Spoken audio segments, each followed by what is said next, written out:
This is my third recording, brothers and sisters, my fellow Americans.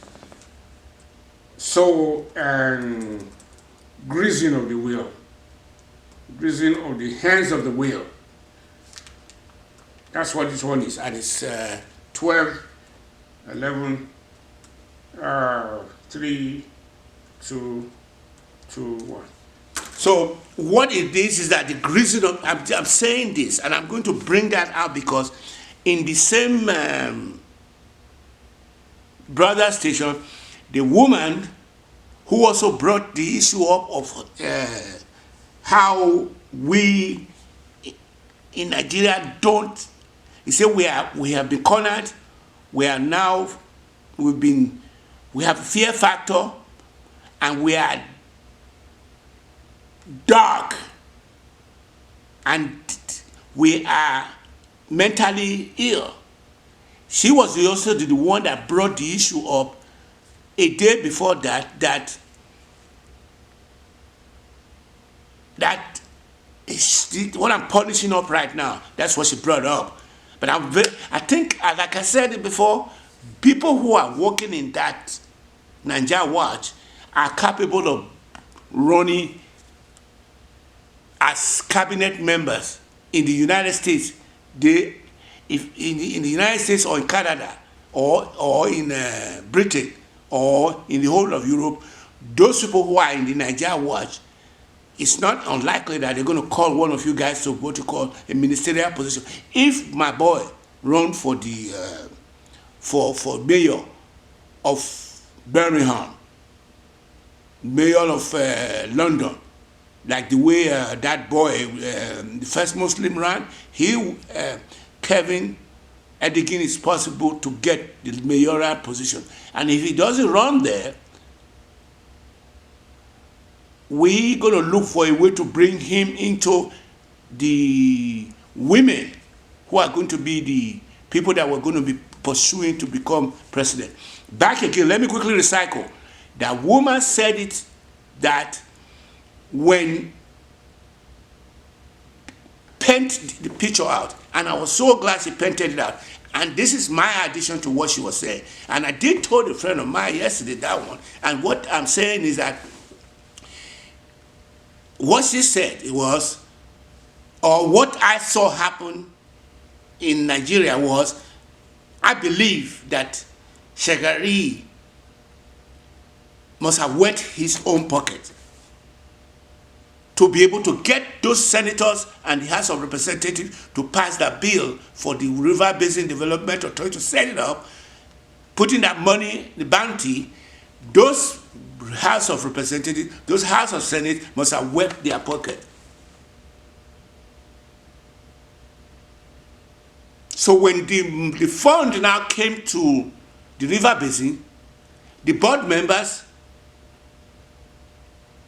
must have wet their pocket, which means the money is there. The people that are going to wet them are going to be what you call those who are in the political party, the realm of the political party. They will use their money and go pay the board members to put them on their short list. And the money they paying them, they will then allocate those where their 2% is gone again. So when it came to the operations, which Mr. Kenzwa was the GM then, money there was pocket was also wetted. That's another 2% was gone. So when it came to the people like us, who were the field workers, we went on there, and when you get to the field, the first thing you're going to see is going to be people having food, and people are even playing guitar, and people beating drum, welcoming us to the field.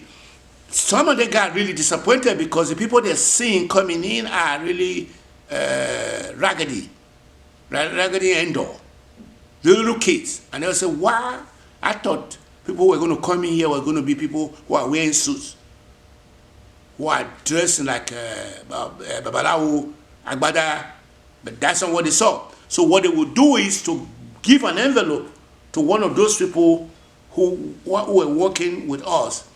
And when we get to the site, we know that if it's 100 acre, $100,000 an acre, which is $1 million for the contract, they must have given the team members, which we're going to the team, we'll go in using what you call a Land Rover, a Range Rover, or I know the GM was driving a Mercedes Range Rover. Then we would then go home and listen to what the contractor will say. And the contractor will say, I need 75% sign off. Would they take it home, and whatever we give to our GM, our operational manager, is what he is going to take to the treasury. So when he takes it to the treasury will then issue a check, and the person in the treasury are going to take another 2. So if you look at 2, it adds up. Not that the actual contract of what he's going to sign off for, the money doesn't change, but a lot of them has been poofed. A lot of them have went into bubble, to the point where at the time of issuing them the check there for 100,000, it's not really 100,000 because there was a lot of kickback has already gone. They will still give him that 100,000, but he has to go spend out of that 100,000, do what you call get a bulldozer, pay people, and then he will have another 30% of that money in his pocket because he was the chairman of the House of chairman of that party in that locality, because that's the only people that was getting it. So when the woman said that, I almost wanted to go and start kissing her because she knew what was going on. She related it in a different manner by saying it was her relative who were contractors will go in and use their money to get the contract. But when they get the money out, then they will sit there for more than 4, 5, 6, or 7, or 8 to 9 months waiting for their money to be paid. They will show which they are paying, they are doing this thing for free, hoping that they were going to get paid. Somebody made another section so what we are discussing now in the diaspora cannot be discussed in Nigeria. But for those of us who are able to discuss it on the level of what they call a diplomatic level, we are qualified to become able to run that country. We are even more qualified to run America. We can, if we run for office here in the United States, we can win. But the thing is that Nigeria happened to be what you call a little hamlet in like a nail in a haystack. I always said that. I'm not looking at Nigeria as being what you call the giant of Africa. No, I'm looking at it as a little prick. It's a little prick in the overall design of the entire people of African descent on a global level. But since we already got this power, we already got that, and we are doing well, home and abroad, then we might as well just take it. So I am not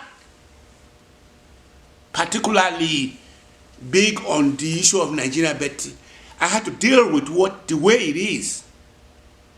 This is how it is. This is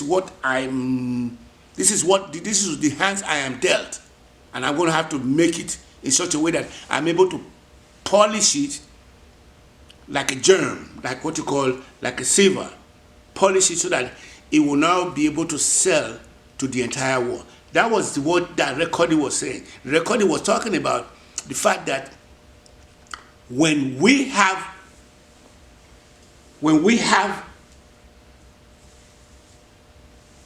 an issue, this is going to be the third one, my fourth recording.